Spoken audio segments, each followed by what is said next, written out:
ఇక్కడ జయప్రకాష్ నారాయణ గారిని గురించి మాట్లాడే స్థాయి నాది కాదు.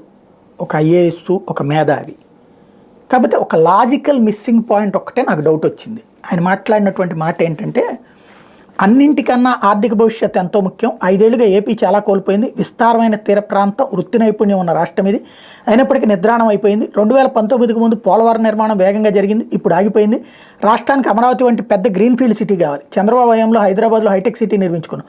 ఫైనాన్స్ డిస్ట్రిక్ట్ ఏర్పాటైంది. ఇప్పుడు చూస్తే హైదరాబాద్లో ఉన్నామా, వేరే దేశంలో ఉన్నామా అనేలా అభివృద్ధి సాధించి ఓ పెద్ద రాజధాని నగరం ఏపీకి కావాల్సిందే.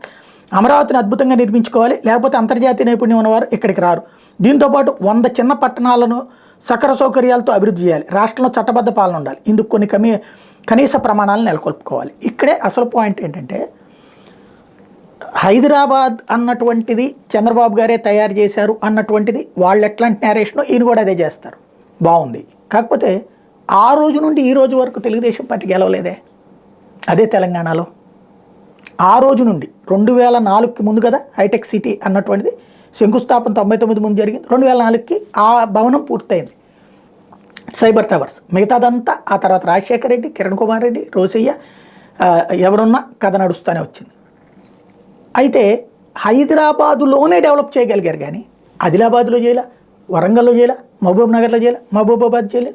ఇవన్నీ అట్లాగే ఉండిపోయినాయి కదా. అంటే హైదరాబాద్ అనే ఒక మహానగరంలోనే కదా సాధ్యమైంది.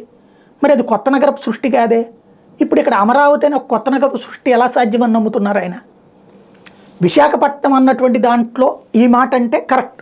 ఎందుకంటే Visakhapatnam already well established city. అక్కడ ఇవన్నీ వస్తాయి మనం కనుక డెవలప్ చేసుకుంటే అంటే ఒక అర్థం ఉంటుంది. అమరావతి గ్రీన్ఫీల్డ్ సిటీ అయ్యి ఇక్కడికి డెవలప్మెంట్ జరుగుతుంది అంటే వెంటనే అవుతుందా 5 ఏళ్లలో?